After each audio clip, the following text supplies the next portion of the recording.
Halo pemirsa Ovi Journalism, sebentar lagi bulan kemerdekaan negara tercinta kita Indonesia akan datang. Tentunya akan banyak cara untuk memeriahkan hari bersejarah bangsa kita, salah satunya adalah karnaval. Momen ini merupakan berkah tersendiri bagi pelaku seni maupun rental kostum. Lalu kira-kira berapa juta rupiah omset mereka selama bulan Agustus?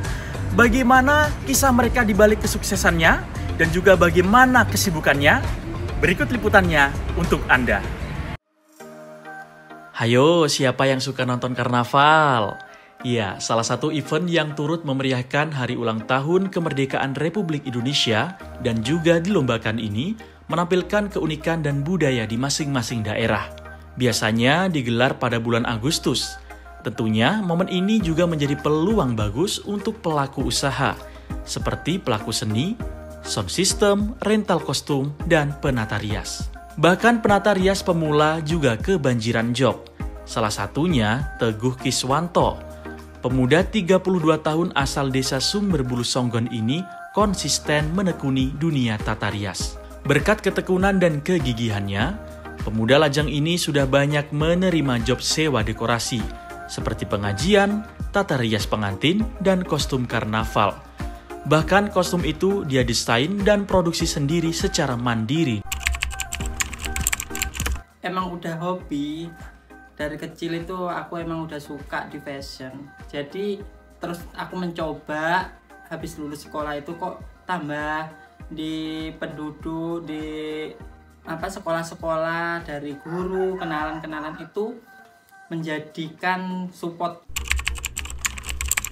Karena bisnis fashion ini lebih menguntungkan daripada yang pernah aku jalani. Kesibukan saya sehari-hari selain fashion itu di sawah, menanam cabai, padi kayak gitu.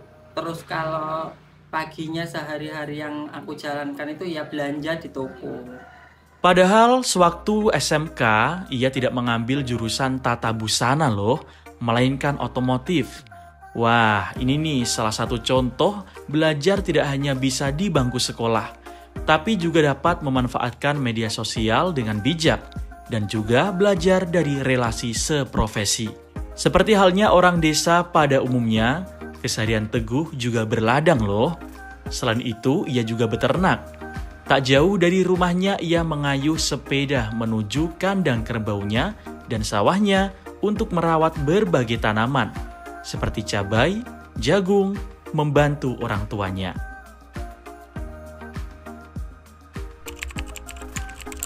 Tergantung bajunya ya Kak, kalau bajunya yang kayak di BEC-an gitu itu yang membutuhkan waktu yang lama, bisa mencapai 2 bulan. Soalnya kita juga harus merunce kayak aksesoris tambahan kayak ya, itu tergantung juga Kak, sampai mencapai kalau kayak BEC-an itu ya 3,5 juta ada satu baju itu.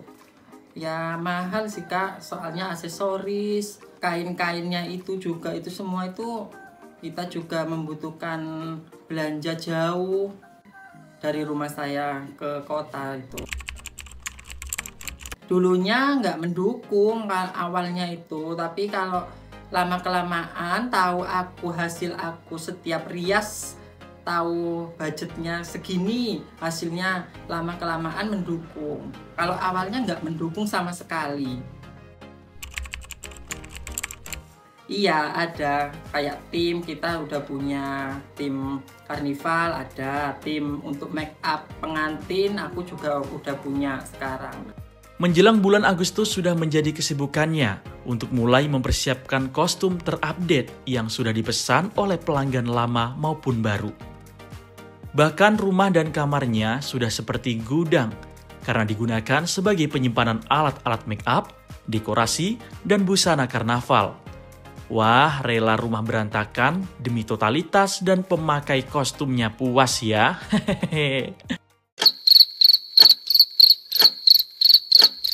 Sejak dini hari Teguh yang dibantu oleh Rini rekan kerjanya dan Vina adiknya yang kini sudah mulai belajar mengikuti jejak sang kakak, harus mempersiapkan diri untuk merias peserta karnaval.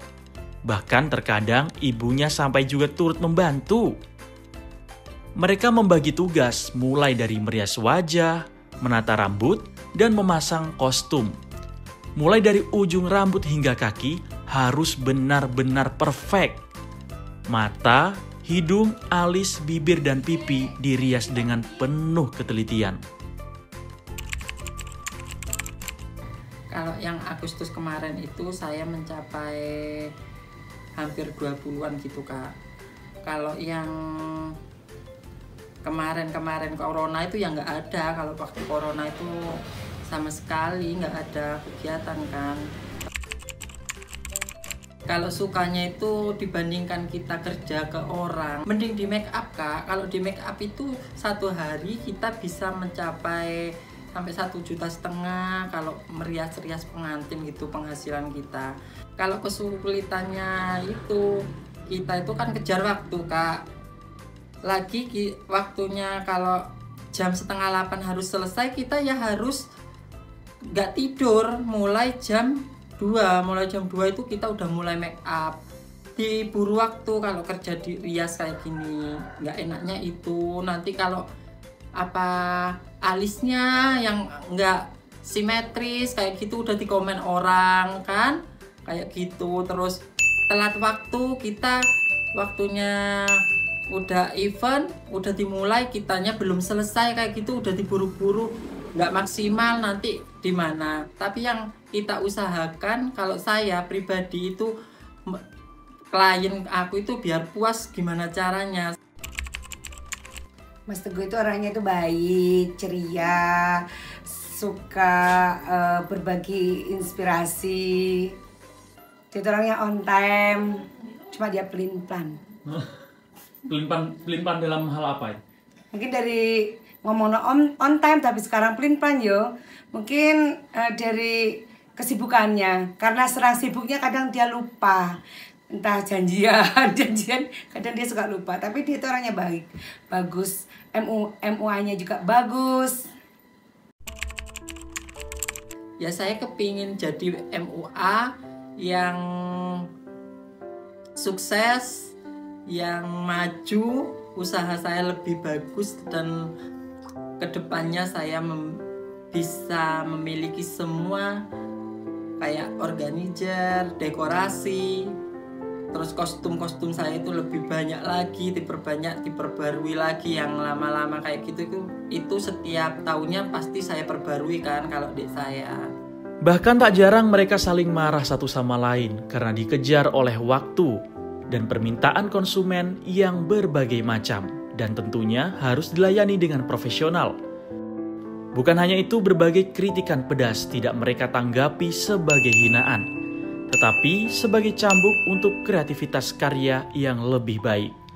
Karena bagi mereka, uang bukan yang utama, tetapi kepuasan dan kepercayaan konsumen adalah segalanya. Dari Banyuwangi, Jawa Timur, Ahmad Tafriul Wildan, Aufi Jurnalism melaporkan.